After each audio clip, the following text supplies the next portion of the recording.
Hey friends, Frankie and Brad here in Casper's Kitchen where we cook music. Today Brad and I are going to chat a little bit about guitar players that have left rock bands that totally changed the sound of the band going forward. Not to say that they were less popular or more popular, but they just had a different sound. Brad, kick us off. All right, let's start with Paul Revere and the Raiders. Now, Spirit of 67 was their Sgt. Pepper, their best album. Drake Levin, longtime lead guitar player for Paul Revere and the Raiders, was asked to leave.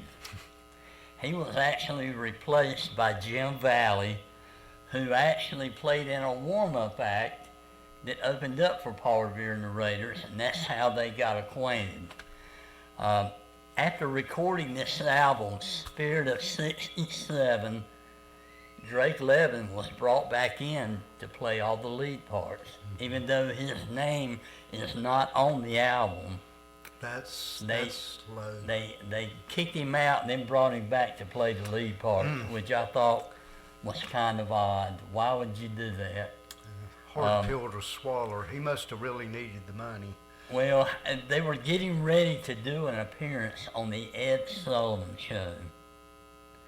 Now, the bass player and the drummer had already told Paul Revere and Mark Lindsay, let Drake play on the Ed Sullivan. Let him have that at least. Well, they pulled the rug out from under them and brought in another guitar player.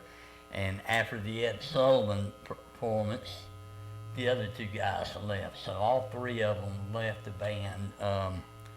They were never the same group. They had a few other hits, but they were actually moving toward a more pop sound. Cherokee Nation, Arizona Sunshine, that type of pop. Yeah. And they just were never the same after that. Rolling Stones, Brian Jones. Yeah, when Brian Jones died, guess what? Honky Tonk Women came about. Mick Taylor. I read where Keith Richards said Mick Taylor was the best guitar player the Rolling Stones ever had. And if you look at their catalog, that's where most of their hits are from, that era. So Mick Taylor, he could not handle the fame that the Rolling Stones had, and he ended up leaving the band where Ron Wood took over, but they were not the same. Yeah, that's true. One of the things that I've heard a lot of musicians that played with the Stones say is that life on the road with them was somewhat of a non-stop party, and it could lead to health issues. Yes. You know, but nevertheless, moving on, Steppenwolf. Steppinwolf, their first album. I really liked that first album. I love the guitar sound. Michael Monarch played on that first album and played on about half of the cuts of the second album and left. According to John Cade, there was no reason. He just left.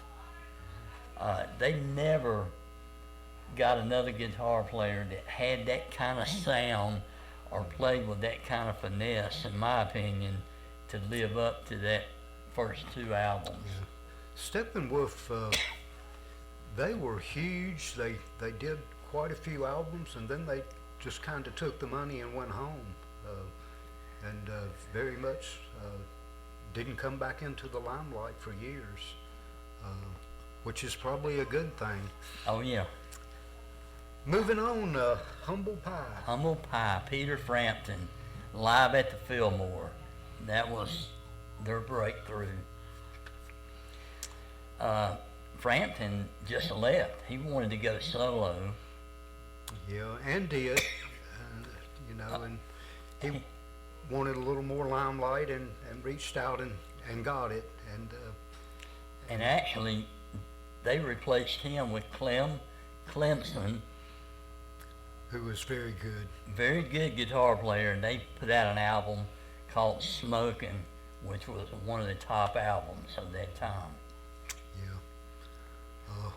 Moving on to Hart, we both are big Roger Fisher fans, and I don't think I can name a band that the sound impacted any more with Roger Fisher leaving that band. It was just, they had 3 lead guitar players. They tried to pick up the action of the best guitar player with 2, and it wasn't happening. Yeah, it never sounded the same. And it become, Hart went on to continue in success. Well, it was Ann and Nancy's group from the beginning.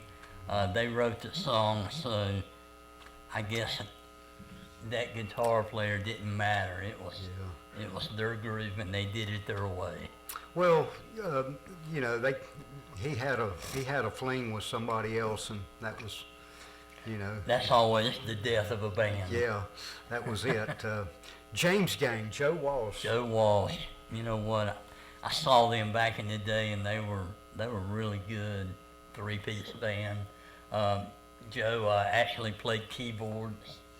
They had a few songs where he played keyboards, but they were really good at the time. Of course, he left for the Eagles, but after he left, the James Gang kept going. They had 3 other guitar players. One of them, Tommy Bolin, young, really gifted guitar player who died young, but they still recorded albums with all 3 guitar players that they had. And of course, Joe Walsh went to the Eagles. And took them a notch up. Yeah, he replaced Bernie Ledden, who was, I think, more of a country-style rocker. Yeah, definitely. And they wanted to move more in a rock direction, so they got Joe Walsh for his playing and vocal ability. Yeah, and he did twin leads with Don Feldman on Hotel California. Yeah.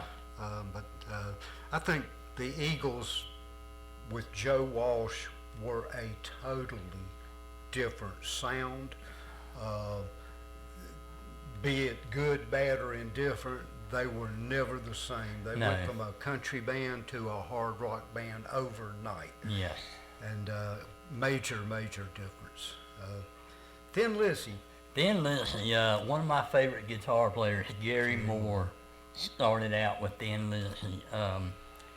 He was later replaced by Brian Robertson, who also liked a really gifted guitar player. And actually, for both the group and Gary Moore, they both went on to bigger things. Mm-hmm. So that move kind of helped both of them out, really. But Thin Lizzy, they have a Live and Dangerous album, that double album. I've always thought one of the best live albums I've ever heard. Really good album. They were a tight band, and Gary Moore, wow, just literally a great, he's a powerhouse. Great guitarist. John Cougar, the first album. The very first album. Wow. You know, when I would hear these songs being played on the radio, and then it went to the second album, I would tell people that's not the same guitar player. Right. And that whole group sounds different. Mm-hmm. And I didn't find out till years later, after reading an article about John Cougar, Mick Ronson was the guitar player on that first album. Now, Mick Ronson was David Bowie's guitar player when they were Ziggy Stardust and the Spiders from Mars. That was Mick Ronson, and they could not put his name on the album. He was already under contract with another label. Now, that's happened several times. Yeah, that was a big thing over the years.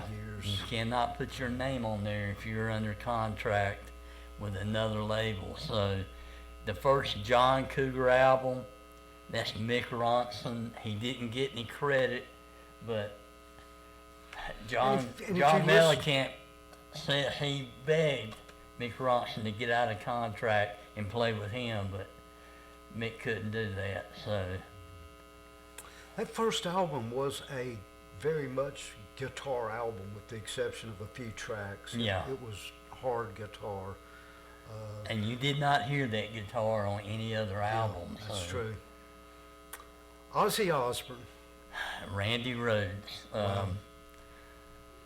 22-year-old that played years beyond his age, died way too young. Those two albums he recorded, if you want to hear some great lead guitar work, listen to those two albums. They are blistering with great lines in those albums. Randy, arguably, by many, was Ozzy's best guitarist. Oh yeah, definitely. But although after Randy died, he got Jakey Lee, that Bark at the Moon, I thought was a very good album coming after Randy's death. I thought he did a great job on that album. The songs were good, his playing was outstanding. The only problem was that second album. A Shot in the Dark was a hit single for Ozzy, but that was the only good song on the whole album. That was it for Jakey Lee. He left, and then Zakk Wylde came in and pretty much stayed throughout the rest of his career. Yeah, I'm a big fan of Zack's. I even liked his solo band, Black Label Society. Yeah. I thought Zakk was amazing. I know you're more of a Randy Rhoads fan, but Zakk Wylde definitely did a lot for Ozzy's popularity. Oh and then, yeah. as Ozzy so often does, he left Zakk behind. Ozzy has changed guitar players a lot, and a lot of people credit it to what's his wife's name? Sharon Osbourne. Sharon Osbourne, yeah. Now Ozzy's getting ready to retire. He's doing one final show with Black Sabbath over in England, and he said that's it for him. That would probably be an interesting way out. Going Yeah. out with Black Sabbath. Yeah, he started with them, Started and with he's them. going out with them.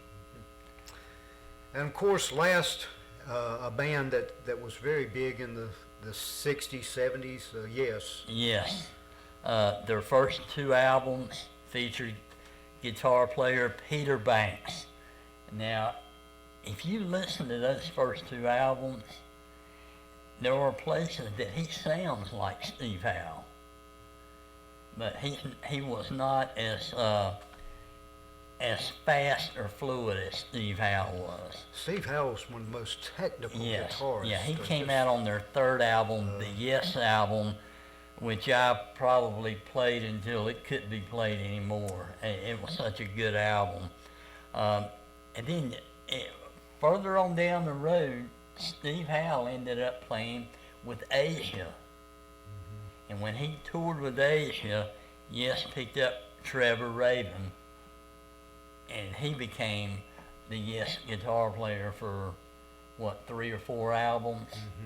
And at one point, they got all the members, past and present. Now, Peter Banks did not do this one, but they did a tour with all the Yes members. I did not get to see that, but I'm sure it was pretty crazy. I watched a documentary several years ago, and they literally talked about how they would argue in the studio over whether to use an F major or an F sharp. And I'm thinking, please give me a break here. But they were really serious Yeah, about, they were. they were that technical in their writing and their arrangements, and I wish that I could be that kind of musician. They were definitely the first successful progressive rock group. And one interesting fact, the only member of Yes up until his death to appear on every album was bass player Chris Squire. He was the only member that played on every one of their albums through all their changes. They definitely had and still have a long career. Anything you want to add? I think that's all we could actually think of, but if you guys think of something, another group that we missed, Absolutely. let us know. Give us your comments. Surely there's some other bands that are worthy of mentioning. As always, thank you so much for your time. Give us a couple of thumbs up. Please subscribe to our site and have a great day.